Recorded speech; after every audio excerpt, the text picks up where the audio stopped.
big fan of Nancy Drew ever since I was 12. I have read and own most of the original books and have played a good chunk of the games put forth by Her Interactive. But how did Nancy Drew become this character that we all know and love today? A peek into her history and why she continues to inspire people will provide some insight into this question. In a world of icons such as RuPaul, Lady Gaga, or Bernie Sanders, there is perhaps no one more iconic than the fictional character Nancy Drew. She has been in several book series, movies, TV shows, board games, and even has a line of adventure point and click PC games. According to the Oxford University Press, icons emerge because they express a particular ideology that society demands at a particular historical moment. In other words, an icon is an icon because at the heart of it, they inspire us in some way.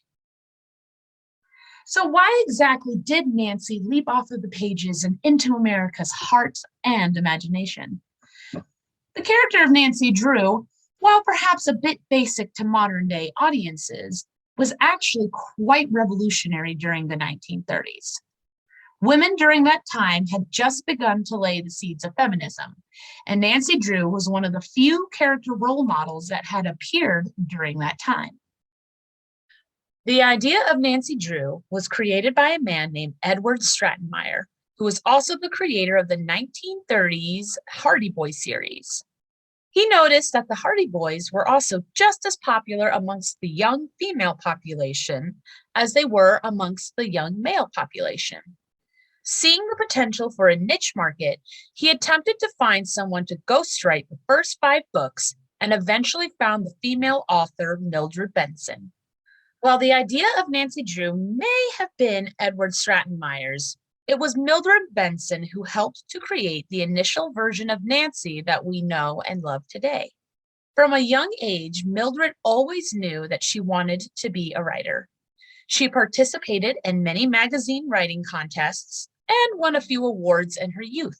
When she was approached with the possibility to write the female counterpart to his Hardy Boys series, according to Wikipedia, she leapt at the chance.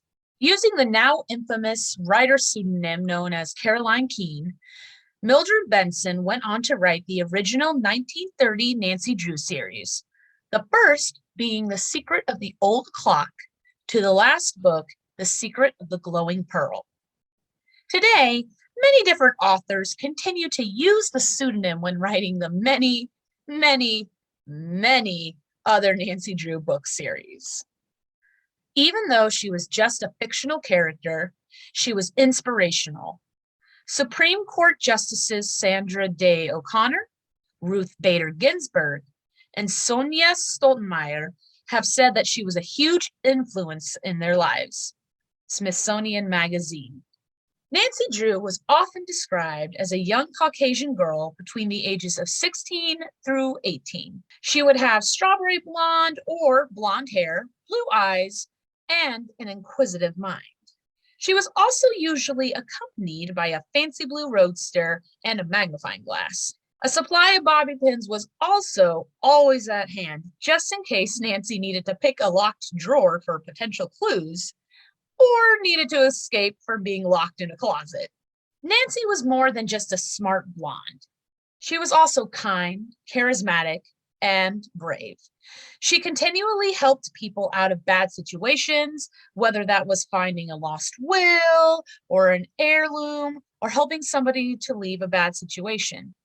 Nancy was also not afraid to stand up for what was right. She was also very good at making friends wherever she went and had 2 close friends, the more feminine Bess Marvin and the more tomboyish George Fane.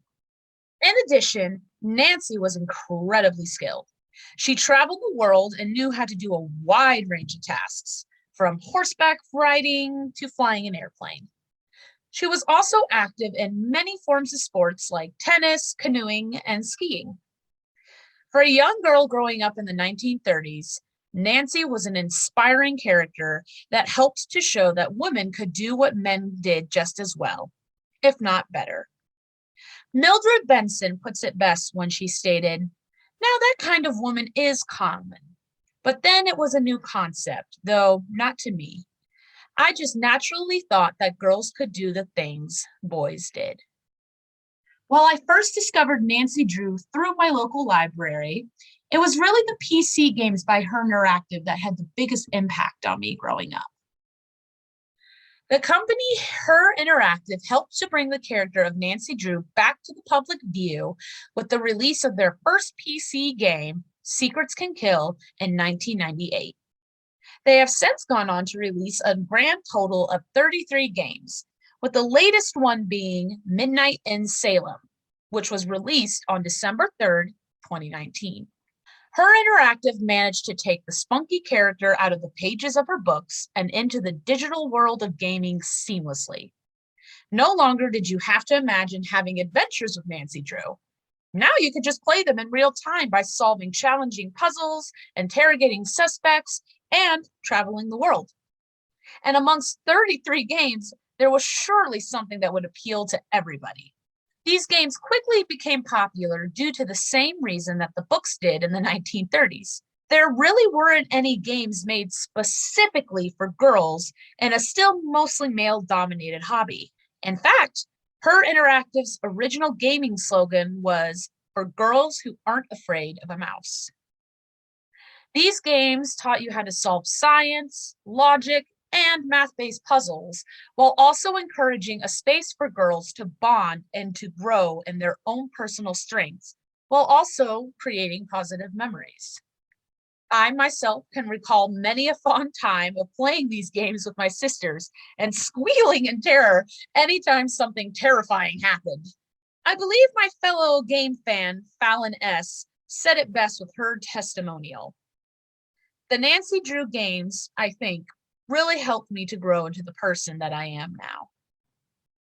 Nancy Drew has helped to create change for more than 90 years and will continue to do so for many more years to come. While there are many icons to look up to, very few have created such a lasting impact on such a large scale, as much as this young, spunky teenage girl from Riverdale Heights has. Thank you for listening to my speech.